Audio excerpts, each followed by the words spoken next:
Hello, racing fans. Welcome back to the channel. It's Joe here once again for the Sports Geek, bringing you my two best bets for day three of the Royal Ascot meeting. It's been a really entertaining meeting so far. And on day three, I have highlighted two races to get stuck into. We're going to start off with the Group 2 Ribblesdale Stakes for the fillies.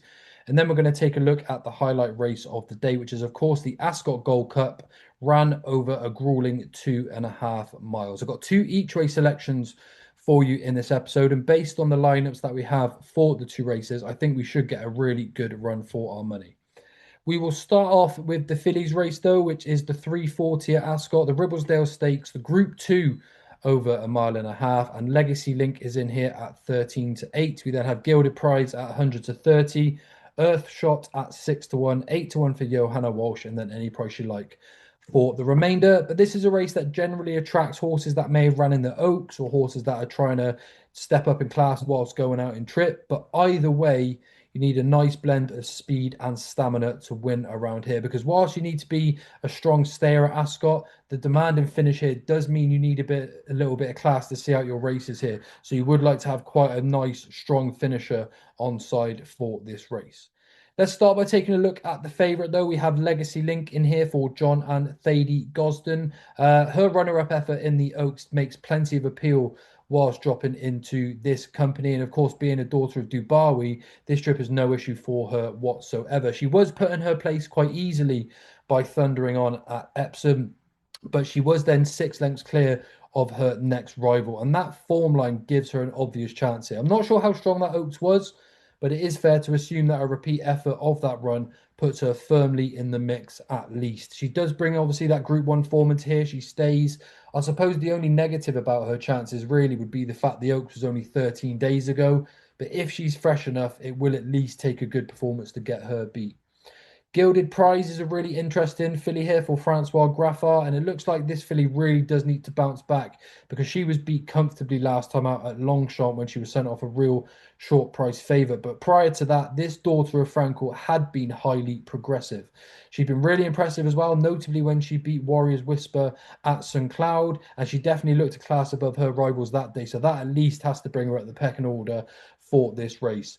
Based on the fact that Francois Graffard is even willing to bring her over here in the first place, would suggest that that last run was simply a blip. And if she can get back on track here, she does remain a filly with plenty of upside. I suppose the unknown would be the trip here for her, but her Frankel pedigree suggests that she should stay no problem. It just depends of how well she's going to stay at this level. Dangerous to underestimate, though, but she definitely has plenty of risks attached. The selection for me, though, has to be Earthshot. She takes major interest in this race. She was actually second to Innisaur at Goodwood Enlisted Company, but that form's taken a huge boost with Innisaur winning next time out at Longchamp, where she took the Prix de Diane. She won that in real smooth fashion. And again, if you take those form lines literally, Earthshot has to be a little bit of a bet to nothing here. She's probably going to stay the extra distance.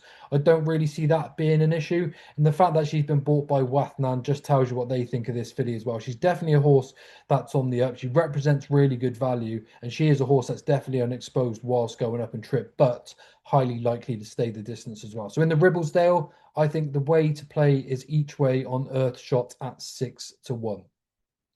Then we move on to the highlight race of the day, the 4:15, the Ascot Gold Cup, which is a Group 1 over 2.5 miles. And we had loads of greats win this race. Of course, Yates won this 4 times in a row, but this is one of the serious, like, tough stamina tests that these horses are going to face all season long. You need to be able to stay. You need a bit of speed. You need a bit of everything to win an Ascot Gold Cup, and it really will take a fair bit of winning this year too.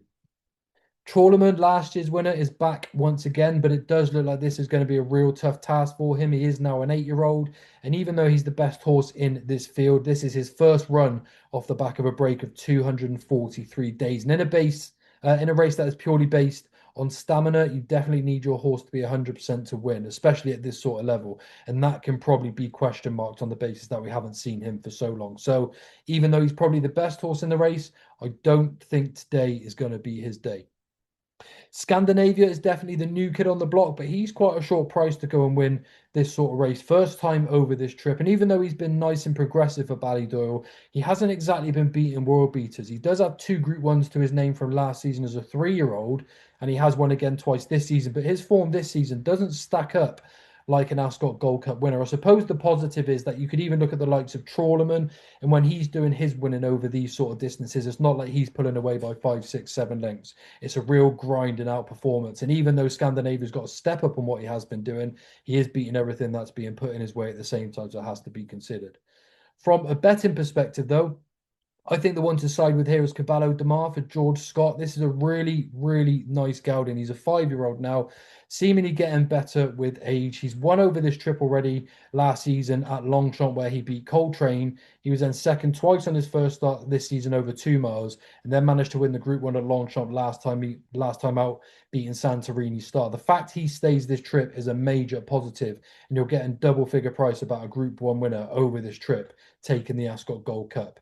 Conditions shouldn't really be an issue for him. I think he's probably been trained for this, as most of them have been, I'm sure. But Caballo De Mar still has plenty of upside, and he is unbeaten over this trip. So 10-1 each way makes him the selection for me.